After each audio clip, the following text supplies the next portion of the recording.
See how much you can save by using a public transportation. If you want to help reduce the global warming, let alone the air pollution, one of the best things you can do is by getting out of your car, walk, or ride a bicycle for short trips, or taking a public transportation for longer ones. Either way, you will reduce the amount of pollution and reduce the greenhouse gas emissions you generate each day. Today, I'm going to talk to you about public transportation. Public transportation includes all multiple occupancy vehicles designed to transport the public to local and regional routes. These services include private and public buses, trolley buses, van pools, jeepneys, demand response services, heavy and light rail, automated guiding transit, inclined plane, cable cars, tramways, and ferry boats. We are all college students. Majority of us are working part-time, and some are parents dropping and picking up their kids in school. Public transportation takes us wherever we go, every day.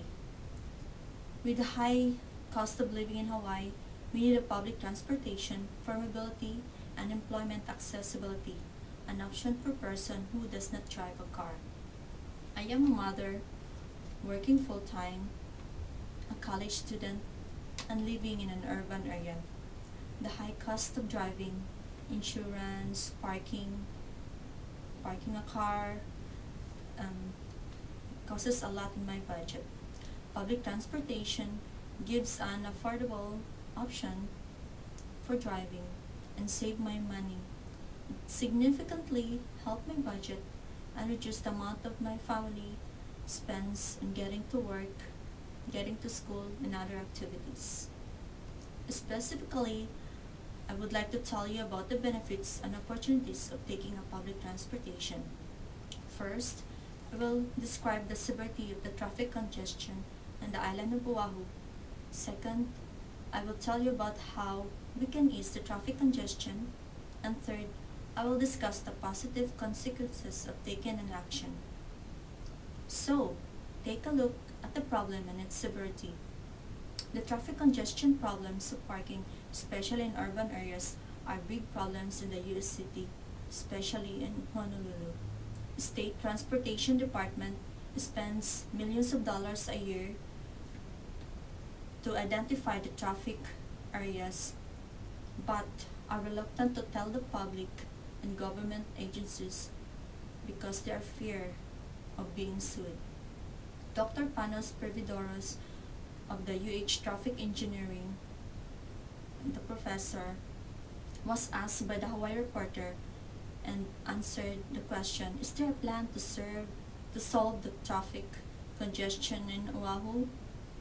He answered that almost other urban areas where congestion decreased slightly from 2 years ago, but the latest urban mobility report from the Texas Transportation Institute shows that the congestion in Honolulu has gotten worse.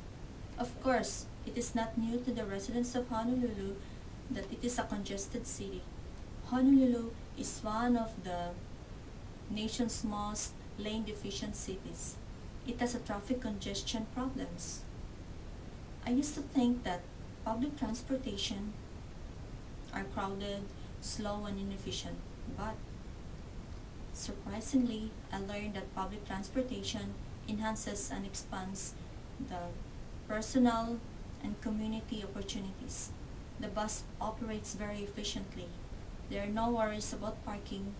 When you go into places, it provides transportation of millions of people getting to work, school, medical appointments, and others. The people of Hawaii have more options through carpool, bus, boat, or ferry, and someday with a proposed rail system. Honolulu's bus ridership was up 3% since the early 2008 because the rising cost of gas. So some people choose to give up driving and save money on gas. The Honolulu proposed rail system can benefit the people living in West Oahu and help to pay for the H3 freeway, the widening of Kalanianaole Highway, the Pali Tunnel, and the sewer work in Kailua. Finally, public transportation and other options of public transportation is like a people's location for social interconnection across all social, ethnic, and other types of affiliation. A 2002 study of Brookings Institute and American Enterprise Institute found that public transportation in the U.S. uses approximately half the fuel required by cars, SUV, and light trucks.